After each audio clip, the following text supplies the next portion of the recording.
අම්පාර දිස්ත්‍රික්කයේ සංචාරය කරන ඔබට ඉතාම වැදගත් වෙන තොරතුරක් තමයි මේ වීඩියෝ එකෙන් අපි බෙදා හදාගන්නේ. ඒ තමයි අම්පාර පැත්තේ සංචාරය කරන ඔබට පුරාවිද්‍යා වටිනාකම් සහිත ස්ථාන වගේම විශේෂයෙන්ම ජාතික වනෝද්‍යානවල මේ පැත්තේ આવුතින් අලියතුන් බලන්නට ඒ වගේම කොටින් වගේ වලසුන් වගේ සත්තු බලා ගන්නත් හැකියාව තියෙනවා. ඒ නිසා මේ සියලු දේට ගැළපෙන හරි අපූර්ව තැනක් හමු වුණා. ඒ තමයි අම්පාර ලාහුගල කිතුලාන ජාතික වනෝද්‍යානයේ පිහිටා තිබෙන වනජීවි දෙපාර්තමේන්තුවේ සර්කිට් බංගලෝ එක. මේක මේ ඔබට වෙන් කරවා ගැනීමේ කටයුත්ත කරගන්න පුළුවන් ඔන්ලයින් හරහාම කෙලින්ම වෙබ්සයිට් එකට ලොග් වෙලා මේ නිවාඩු නිකේතනය කල් වේලා ඇතුව බුක් කරගත්තොත් ඉන්න ඔබට ඒ පහසුකම් ගොඩක් මේ නිවාසයත් එක්ක අත්විඳින්න හැකියාව ලැබෙනවා. මේ අගෝස්තු මාසේ අපි බුක් කරේ සාමාන්‍යයෙන් පාසල් නිවාඩුවක් එක්ක නිසා මේ අවට තිබුණු බොහෝ රජයේ නිවාඩු නිකේතන බුකින් වෙලා තිබුණේ. වෙලාවට මේ ලාහුගල කිතුලාන සර්කිට් බංගලෝ එක බුක් වෙලා තිබුණේ නැහැ. මේ බංගලෝ එක දවසකට රුපියල් 11000ක් වගේ තමයි සම්පූර්ණ මුදල වැය වෙන්නේ. ඒ වගේම මේ බංගලාවෙම මුළු නිවාසයම ගන්න පුළුවන් කාමර 3ක් තියෙනවා ප්‍රධාන වශයෙන්. ඒ වගේම 9 දෙනෙකුට හොඳින් පහසුවෙන් තනියද ගානේ නිදා ගන්නට පුළුවන් පහසුකම් තිබෙනවා. ඇඳන් 9ක් තියෙනවා. ඒ වගේම එක කාමරයක විශේෂයෙන්ම පහළ තට්ටුවේ එක නිදන කාමරයක්, ඒ වගේම ලිවිං ඒරියා එකක්, ඒ වගේම ලොකු කුස්සියක් තිබෙනවා. ඔබට ආහාර ද්‍රව්‍ය අරගෙන ගිහිල්ලා ඔබට අවශ්‍ය නම් උයා ගැනීමේ හැකියාවක් තියෙනවා. ඒ වගේම මේ නිවාස භාරකරුට බාර දීලා ඔහුට කියලා ඔහුටත් ඉතා රසට ඒ ආහාර හදන්න හැකියාව තියෙන නිසා මේ ඔහුගේ සහාය අරගෙන ඔහුට කියලා රසවත් කෑම වේලක් උයව ගැනීමේ හැකියාවක් තියෙනවා. ඒ වගේම ඉහළ මාලයට ගියොත් ඉහළ මාලේ කාමර දෙකක් තියෙනවා. බාත්රූම් සියලු දේටම සහිතව. ඒ වගේම මේ ඉහළ මාලේ කාමර දෙකට අමතරව ඉහළ මාලේ උඩ සඳලු තලයක් තිබෙනවා. මේ කොටසෙත් ඇඳන් 3ක් දාලා තියෙනවා net එක. විශේෂයෙන්ම මේ බංගලාවේ ඉන්නකොට ඔබට වැව අයිනෙම තියෙන නිසා බොහෝ වනසතුන් රාත්‍රී කාලයේදී දිය බීමට පැමිණෙන දර්ශන දැක බලා ගැනීමේ හැකියාව තියෙනවා. ඒ වගේම අලියතුන්, කොටි සහ වලස්සුත් සමහර දවස්වලට මේ ස්ථානයට පැමිණෙන බව කියනවා. කුළුමීම ඒ වගේ ඉන්නවා. ඒ වගේම මේ විශේෂයෙන්ම මේ බංගලාවේ රාත්‍රී ගත කරනකොට කොයිම වෙලාවකත් ඉවතට පිටත ප්‍රදේශයේ ඇවිදින්න යන්න ඔබට ඉඩක්කඩක් ලැබෙන්නේ නැහැ. මොකද වනසතුන්ගෙන් අනතුරු ඔබට වෙන්න පුළුවන්. මොකද මේ ජලාශයෙත් ඉතා විශාල කිඹුල් ගහනයක් ඉන්නවා. ඒ නිසා මේ ජලාශය තුල දියන මේ කටයුතු කරන්න දෙන්නෙත් නැහැ. බොහෝ කිඹුලන් ඉන්නවා. ඒ වගේම මේ ජලාශයේ මේ නිවාසය ආසන්නයේ ඉතා ඔබට මුළු රාත්‍රිය පුරාම අහන්න පුළුවන් කුරුල්ලන්ගේ ගීත නාදය, රැට නිශාචර පක්ෂීන්ගේ සද්දය වගේම දවල් කාලයේදීත් ඒ කුරුල්ලන්ගේ සද්දේ නම් අතොරක් නැතුව නිරන්තරයෙන් ඔබට අහගෙන ඉන්න පුළුවන්. මේ සර්කිට් බංගලෝ එකට ජල සැපයුම ඉතා හොඳින් ලබා ගන්නවා. ඒ වගේම මේකේ තියෙන එකම ගැටලුව තමයි මුළු සර්කිට් බංගලෝ එකම ක්‍රියාත්මක වෙන්නේ සෝලර් පවර් වලින්. එතකොට විදුලි බලය තිබුණට ඔබට ජංගම දුරකථන, ලැප්ටොප් චාර්ජ් කර ගැනීමේ හැකියාව මෙයින් ලැබෙන්නේ නැහැ. ඉතා අඩු විදුලි ප්‍රමාණයක් තමයි භාවිතා වෙන්නේ. ඒ නිසා මේ බල්බ දැල්වීමේ කටයුත්තට පමණක් ඒක ප්‍රමාණවත් වෙනවා. ඒ නිසා ඔබට පිටත තැනකදී ඔබේ සියලු දේවල් චාර්ජ් කරගෙන ෆුල් චාර්ජ් කරගෙන තමයි එන්න වෙන්නේ. එහෙම නැති වුණොත් ඒවා චාර්ජ් කර ගැනීමේ හැකියාව නම් මේ ස්ථානයේදී ලැබෙන්නේ නැහැ. ඒක විතරයි එකම ගැටලුවකට තිබුණේ. ඒ වගේම රැට පොඩ්ඩක් මధుරු ඉන්න නිසා net ඇතුළෙම ඉන්න එක වඩා හොඳයි.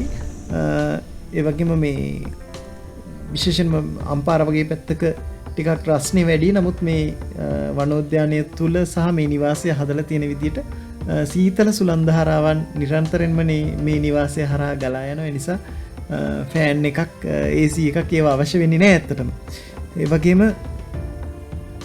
පැමිණෙන පිරිසට නිදහසේ තමන්ගේ ඒ කටයුතු කරගන්නට, නිදහසේ ඒ පරිසරය ඇසිරිය විඳින්නට ඉතා හොඳින් අවස්ථාව තිබෙනවා. ඒ වගේම මා පෙර සඳහන් කළා වගේ නිවාස භාරකරුට උදෑසන ආහාරයට, රාත්‍රී ආහාරයට අවශ්‍ය දේවල් අපි කලින් ගෙනත් දුන්නොතින් ඔහු ඒවා සකස් කරලා දෙනවා. පුංචි මුදලක් ඔහුගේ මහන්සියට ගෙවන එක ඔබේ යුතුයකම.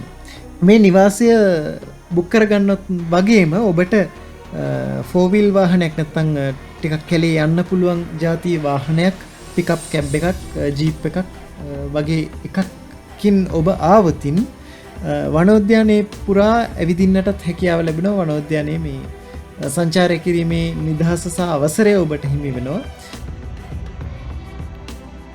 උඩ තට්ටුව මෙහෙම වීව් එකක් තියෙනවා එහා පැත්ත පේන්න. අපි එනකොට රෑ වෙලා මෙතන ජොලිම තැන තමයි මෙතන. මේ සම්පූර්ණ ඕපන් ඒරියා එක නෙට් එකක් දාලා තියෙනවා. හුලං වෙදි අම්පාර කියන කොහොම ටික රස්නි පැත්තක්. අර ඈතින් පේන අන්න ඈත විදුලි ගහනවා පේනවා.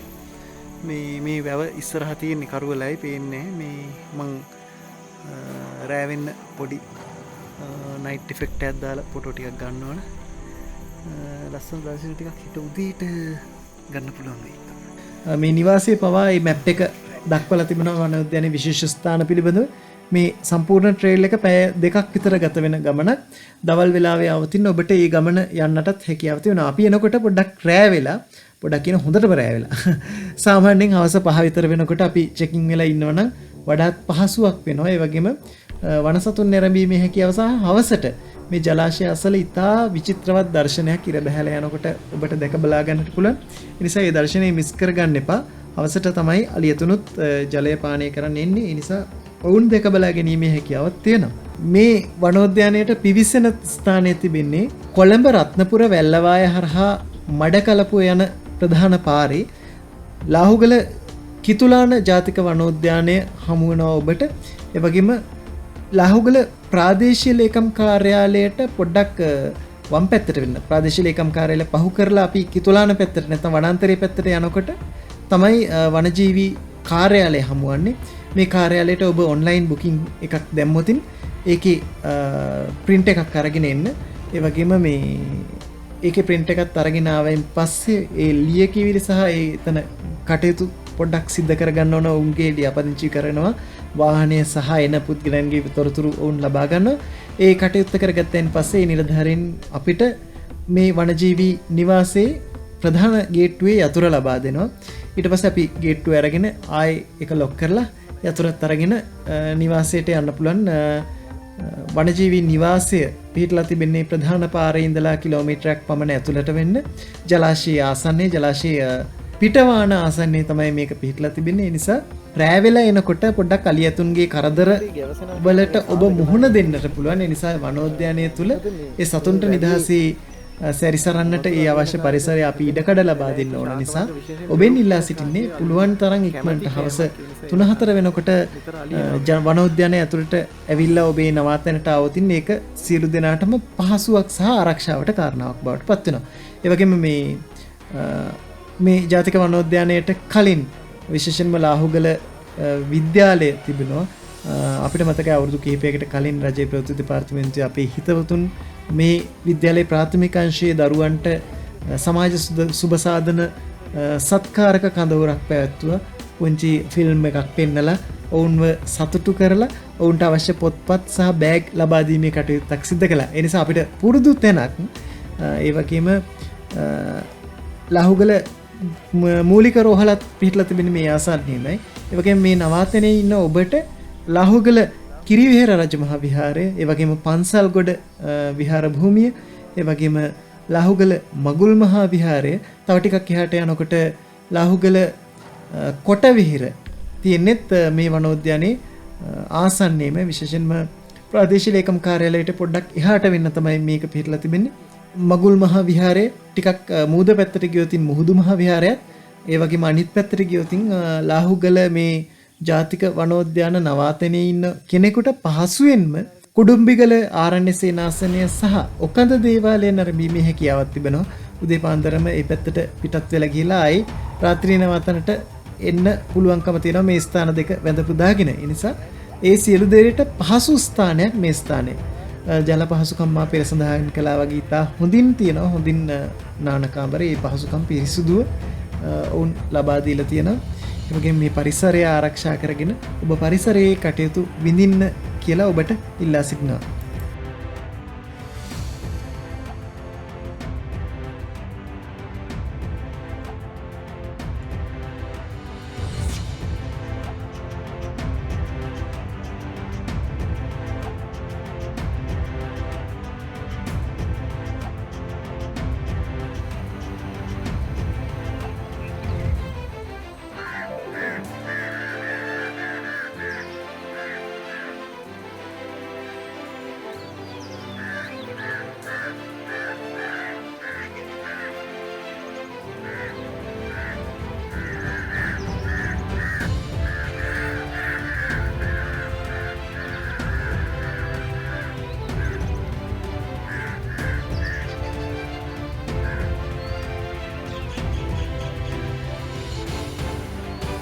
මේ මෙතනට පොඩ්ඩක් දැන් මේ හම්බෙන් දැක්කේ අපි ගියපු කුඩිම්බිගල සේනාසනය පේනවා.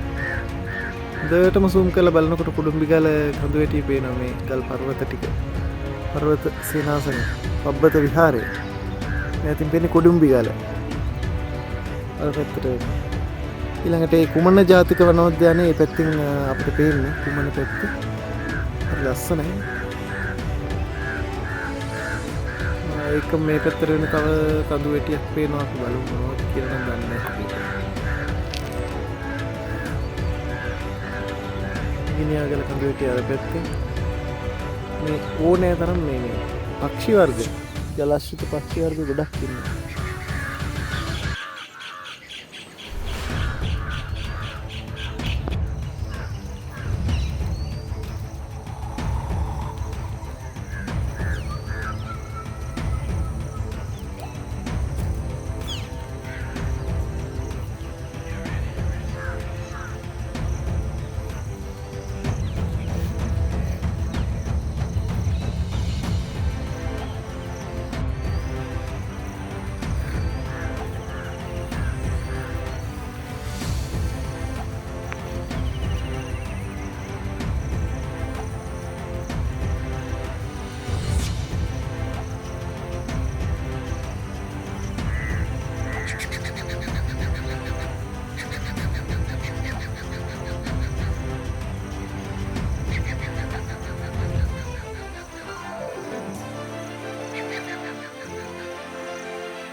මේ තියෙන හොටෙල් එකට පේන හැටි ඈතින් කුරුල්ල කෑ ගහන හොඳට.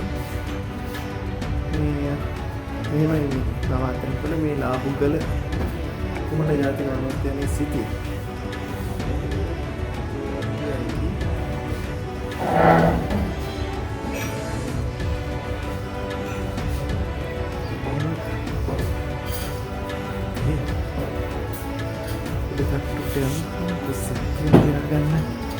ඊයේ බලා ගන්න බැරුණා නේද? ළඟට හොඳට ගියාම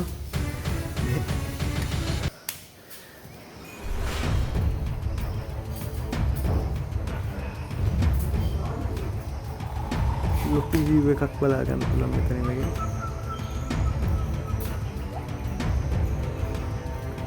ආරක්ෂිත වන සතුන් නිරීක්ෂණය කරන්න පුළුවන්. මේ හුලන් වෙදි වෙදි මේ වගේ තැනක නිදා ගන්න පුළුවන්. හොඳ බාත්රූම් කාමර ඔක්කොම තියෙනවා. කිතුදාන ජාතික වනෝද්‍යානයේ සිටියම මේ තියෙන්නේ මේ ප්‍රධාන මාර්ගය යන්නේ ලාහුගල හරහා යන මාර්ගය. ලාහුගල මේ ප්‍රදේශයේ තියෙන්නේ. එතකොට මේ පැත්තෙන් හැඩවය ගලාගෙන යනවා, මේ පැත්තෙන් කරඳෝය ගලාගෙන යන උඩ පැත්තෙන් ලාහුගල ඒ දෙකට මැදි වෙලා තමයි තියෙන්නේ. අලි බොහෝ තැන්වල මේ දැන් වැව් ගණනාවක් ජලාශය ගණනාවක් මේ නැෂනල් පාර්ක් එක ඇතුලේ තියෙනවා. ඒ නිසා මේ අලි යතුන් එන තැන් සහ මේ වනසතුන් නවමන්න හොඳ view points ගොඩක් තියෙනවා. මෙතන ලාහුගල පාරෙන් ගියාම ජාතික වනෝද්‍යානයේ මේ සංචාරක බංගලාවට මේ හරින් වනජීවි කාර්යාලය අසලින් පොඩ්ඩක් නුදුරින් ඇතුළට එන්න පුළුවන්. මෙතන මහවැව වයිල්ඩ් ලයිෆ් බංගලෝව කියන අපි ඉන්න තැන ස්ථානයේ මෙතන තියෙන්නේ. කැම්පින් සයිට් එකකුත් තියෙනවා තව ටිකක් ඈතට වෙන්න. අපි රෑ දැක්ක වාහන වගේක් මේ කැම්පින් සයිට් එකට යනවා. ඊට පස්සේ මෙතන බුරුතගහ view point එකක් තියෙනවා. කොක්කටු මුල්ල view point එකක් තියෙනවා මෙතන මේ වැවේම. අලි සහ කිඹුල්ලු විශේෂයෙන් මහවැව කැම්ප් සයිට් එකේ තමයි මේ කිඹුල්ලු ඉන්නේ. ඊට පස්සේ කොටියා පිටිය මේ සයිට් එක ආශ්‍රිතව කොටි ඉන්නවා. ඒ වගේම සංගමුව ටැංක් එකෙත් අපිට view point එක සහ අලි කොටි ඒ වගේම පක්ෂීන් නරඹන්න පුළුවන් තැන් තියෙනවා. මේ පැත්තට වෙන STF කැම්ප් එකක් තියෙනවා මේ පිටලා මේ ජලාශය අනිත් පැත්තට වෙන්නේ. මේකේ ට්‍රේල් එක මං හිතන්නේ පැය 3ක වගේ සම්පූර්ණ ට්‍රේල් එකක් තියෙනවා මේ සෆාරි ට්‍රේල් එකක් යන්න. සෆාරි වාහන වලින් තමයි යන්න ඕන. ලාහුගල ජාතික වනෝද්‍යානය දැන් මේකේ වටේත් බොහෝ පුරාවිද්‍යාත්මක ස්ථානක් තියෙනවා. මේ මැප් එකේ මේක නැහැ. මේ අනිත් මැප් එකේ මම පෙන්නන්නම් ඒක. මේ අවට මේ වනාන්තරයේ අවට කොටවෙහෙර ඒ වගේම මඟුල් මහා විහාරය සහ නීලගිරි මහා සෑයත් මේ ජාතික වනෝද්‍යානයේ අවටින් තිබෙන්නේ. ඒවත් ජාතික වනෝද්‍යානයේ ඇතුලේ තමයි තිබෙන්නේ.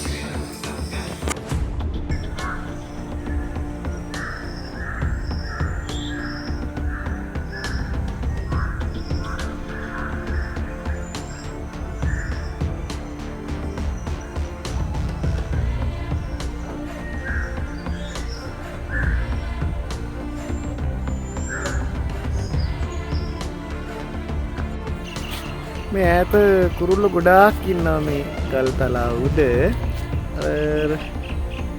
මෙහෙරි එක සත්තු ඉන්නවා. මෙන්න මෙතන තියෙන අඟුලක්. ඒක ගිනල්ල පාත් කරලා. අඟුලක් ගිනල්ල නවත්තලා. පිටවන්න තියෙන අර පැත්තට වෙන්න. මේ ඉන්න ගහ විශේෂයි. මෙන්න මේ ගහේ රැට කුරුල්ල ගොඩාක් ඉන්නවා. දහස් ගණනක් ඉන්නවා. මේක පේනවා බිමින්. මේ බිම බැලුවම මේ කුරුළු වසරු මේ ගහේ මේ මුල් මට්ටමටම වතුර තියෙනවා ඇති මේ පේනවා මේ හේදිලා ගියපු විදිහට. ඒ වගේම බිම බැලුවම මේ බෙල්ල වර්ග විශාල ප්‍රමාණයක් තියෙනවා. ඉතින් බෙල්ලෝ ඉන්නවා සෑහෙන්න. මේ බෙලිකටු. එතකොට ඊළඟ කාරණේ මේ ගහේ දැක්ක සීදවි නසාගත්තු කපුටෙක් හරි වෙන මොකෙක් හරි සතෙක්. අර අර අත්තේ එල්ලීලා ඉන්නවා මේ මැරිලා. මොකක් වෙලක් දන්නේ කොහොම හරි යා මැරිලා. ඒ සතා ඊළඟට මෙන්න මෙතනත් වැටලා ඉන්න මේ සතෙක් හරි ජලාශයට සතෙක් මැරිලා. යා කාලා නෑ කවුරු. ඒ හොතයි ජීවිතේ. කුරුළු පිහාටු ගොඩාක් තියෙන. අර උඩ එක්කෙනෙක් මැරිලා ඉන්න මෙතන සුසාන භූමියක් වගේ. පක්ෂි සුසාන භූමිය මේ ගල් පර්වතවල සෑහෙන්න කුරුළු වසුරු පේනවා. අර සුදු පාටට තියෙන පේන්ට් කරලා වගේ. පේන්ට් කරලා වගේ තියෙන්නේ මේ කුරුළු වසුරු. සෑහෙන්න රෑ එළි වෙනකම් මේ හරියේ කුරුල්ලෝ කෑ ගහන හැනවා. රෑට ඉන්න පක්ෂි නිශාචර පක්ෂීන්. දවල්ට ඉන්න අය දැන් වැඩ පටන් අරගෙන කොක්කු ඊළඟට අර සියක්කාරය වගේ ඊළඟට මොකද දියකාවෝ ඊළඟට අපි දන්නේ නැති තව සත්තු වර්ග කුරුල්ල වර්ග ගොඩක් පීනනවා. ඉතින් මෙහෙක රවුමක් යන්නත් පුළුවන්.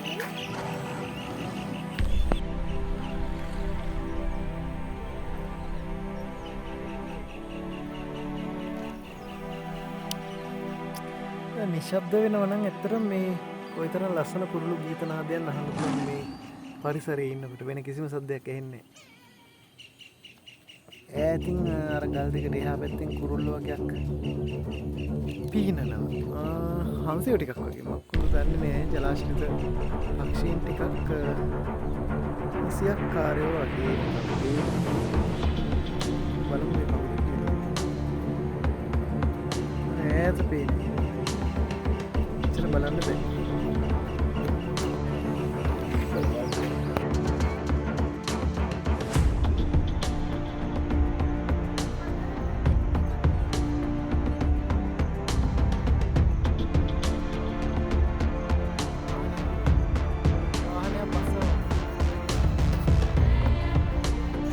මේ වැව් පිටිය අලුතෙන් තනකොළ හැදිලා මේ සම්පූර්ණයෙන්ම පොළොව ඉදිතලලා ගිහිල්ලා මේ වැවේ වතුර අඩු වෙලා මේ කාලෙට නැත්තම් මේ උඩහට එනකම් වතුර ඇති.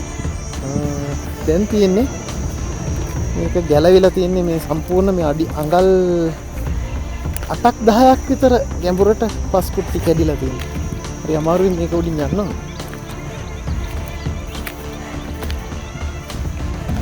ඒ තරමට පොළොව ඉදිතරලා. මේ ඉතින් අපේ දීවර මිනිස්සු කරන වැඩ තමයි. ප්ලාස්ටික් දැල් කෑලි තියෙන. ඔය දැල් කෑල්ලක් හිර වෙලා තමයි අර කුරුල්ලෙක් මැරිලා හිටියේ ගහේ එල්ලීලා. ඉතින් ඒව මෙහෙම පරිසරයට තේරියම වෙන දේවල් ඔය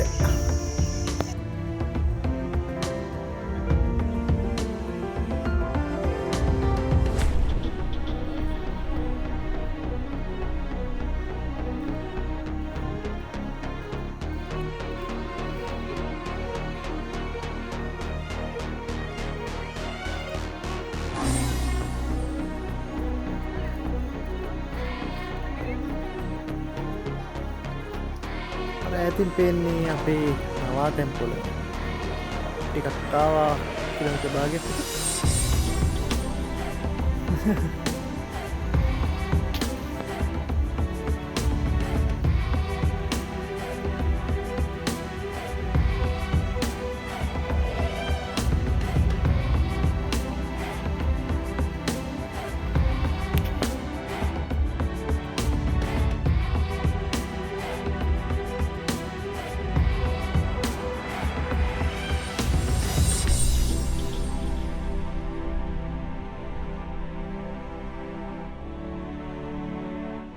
මේ වැව් පිටියේ මේ විවිධ සත්තු ආපු අඩිසලකුණු තියෙන ඕන තරම්. නිසා මේ අපිට තේරුම් ගන්න පුළුවන් රැට වතුර බොන්න එහෙම මේ ස්ථාන වලින් ඕනෑ තරම් සත්තු වෙන බවට අඩිසලකුණු තියෙනවා. මේ විවිධ සත්තුන්ගේ අඩිසලකුණු සහ අවශේෂ කොටස් ඔවුන්ගේ වසුරු වල අවශේෂ කොටස් තියෙනවා මේ සාක්කි විදියට. ඒතරම් වතුර අඩු වෙද්දී මේ වැව්වල සාමාන්‍යයෙන් මේ අඩියක් විතර ගැඹුරට පොළොව ඉරිතරලා ගිහිල්ලා තියෙනවා. එතකොට වතුර තියෙන කාලෙදී මේ තෙත පොළොවේ කොයිතරම්නම් එරෙනව ඇතිද කියලා හිතා ගන්න පුළුවන්. එතකොට සත්තු මිනිස්සු උනත් වැව්වල නාද්දී තින් පොඩ්ඩක් පරිස්සම් වෙන්න ඕන. මේ වගේ තැන්වලදී අඩිය එරෙන එක අපිට කන්ට්‍රෝල් කරන්න බැරි මට්ටමට තියෙන්නත් පුළුවන් පොළොව බුරුල් වෙලා. නිසා වැව්වල ජලාශවල නානකට පරිස්සමින් කටයුතු කරන්න ඕන.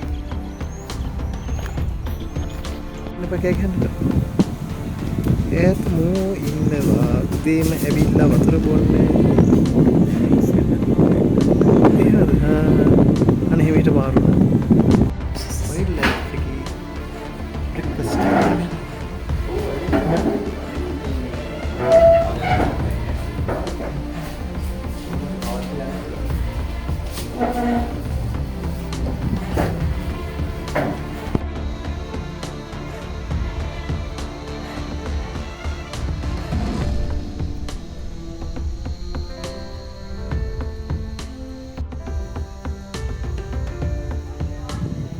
අම්පාර ගමනේ තවත් රසබර තොරතුරු වගේම බොහෝ ඇවිදිනකොට මේ වගේ හමු වෙන තොරතුරු ඔබත් එක්ක බෙදා හදා ගන්න අපි කැමතියි. ඒ නිසා අපිව subscribe කරලා අපිට කමෙන්ට් එකක් දාලා යන්න කියලා මතක් කරනවා බොහොම ආදරෙන්.